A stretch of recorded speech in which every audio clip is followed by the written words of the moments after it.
Okay, so just a quick overview of what music will look like for today. Should be pretty self-explanatory read through, but this is just kind of a supplement. So this is designed so that you might use it as part of your exploring music in context section in the portfolio. Though since it is your portfolio, if nothing in this section is really, catching your fancy, you can feel free to use other material, other inspiration, etc. I posted two examples from the creating section of that portfolio, just as an example.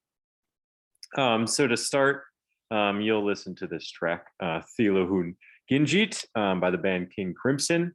Little side story about this band. So I discovered them at a roundabout way through Liquid Tension Experiment, the prog metal supergroup, who just sounds wicked cool.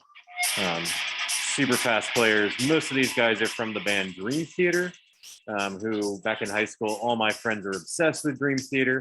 And I never liked them. It's not really my style. But then for whatever reason, I got into Liquid Tension Experiment and was like, wow, these guys are freaking awesome, as you can see here. Wicked talented. And actually like really good tunes. So most of those guys are in Dream Theater, except for this little dude in the middle here, Tony Levin, who's the bassist for King Crimson. So I started listening to their music, and at first I really didn't like it, but then all of a sudden I found something that I did enjoy. So this track, Thilohun Ginjit, I actually found through another band that covered it, and I never even knew it was a cover. So that was like another revelation. And then I found out that Robert Fripp was the guitarist in King Crimson, and he'd done like a collaboration with Brian Eno, who's one of my favorite ambient musicians, and it was like all this weird like converging of different paths. Actually, Kanye West samples King Crimson in his song Power as well, which is like one of my favorite Kanye songs. Like all these crazy things coming together. Anyway, this is kind of the theme of this lesson is sort of like non-traditional, more like experimental styles or aspects of music, either through vocals and singing or through instruments and how you play them or how you make sounds using those instruments.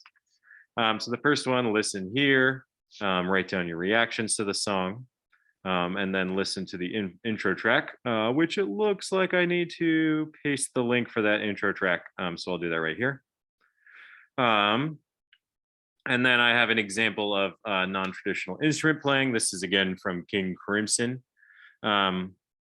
And really nice kind of combination of both like really unique guitar playing from Adrian Belew and then also his unique style of vocals. I actually think his vocals in this song are just like absolutely hilarious, and the lyrics just totally crack me up, and they're kind of insane and crazy, but it's really fun.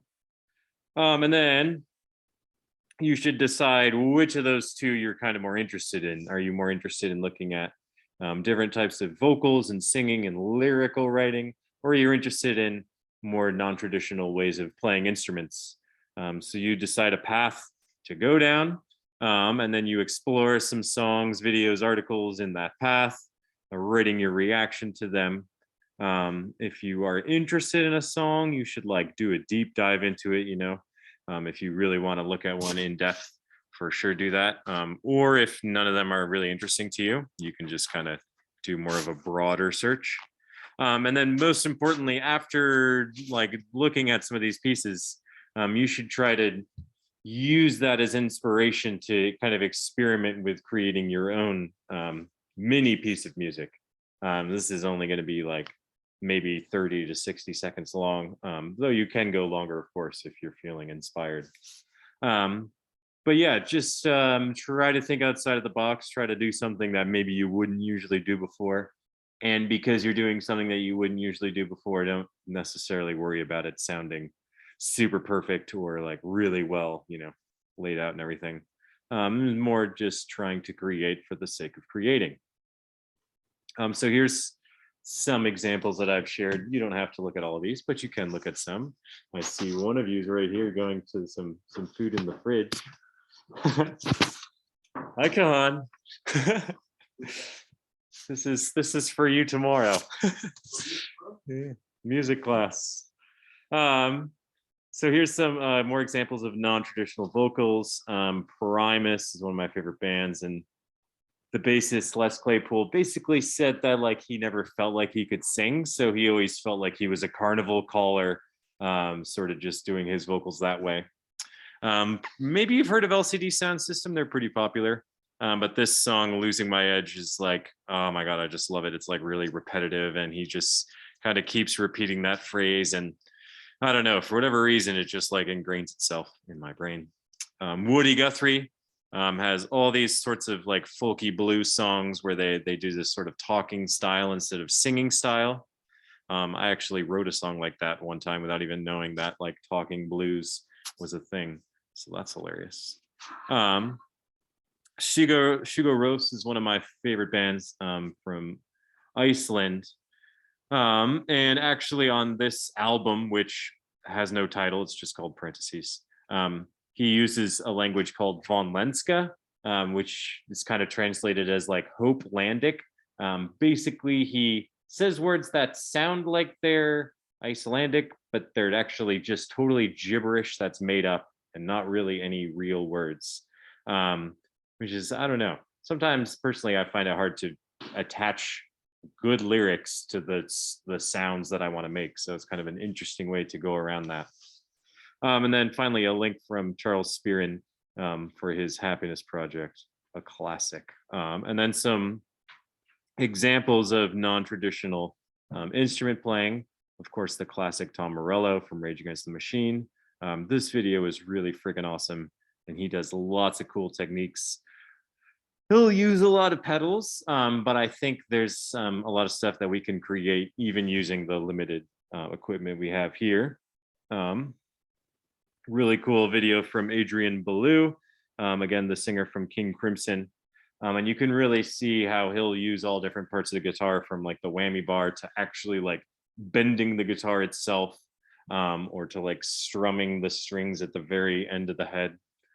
We got Modest Mouse here, one of my favorite bands, and Isaac Brock's kind of unique rhythmic style.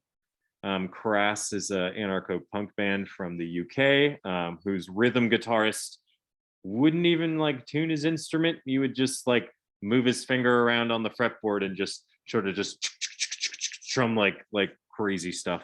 You can actually hear it super well in this song. Another Shugo Rose song, showcasing Jonesy's use of the it's either a violin or a cello bow on the guitar, but it's like really cool sounding. That inspired me personally, and I never had a violin bow, but I did take like screwdrivers and other like metal tools and like mess with them on my guitar and make like some interesting noises with it. And then finally I realized it's kind of guitar heavy, so I put in some prepared piano in there too. If you're interested in trying to prepare a piano on campus, that'd be really cool, but maybe we should just chat before you do it, because we have some nice pianos and sometimes preparing them can actually damage them in some way. So if there's things here that strike your fancy, go for them. If you have other things in mind that you want to explore, you definitely can do that too. But yeah, do what you can for this hour and a half, and then we'll share what you did on Friday.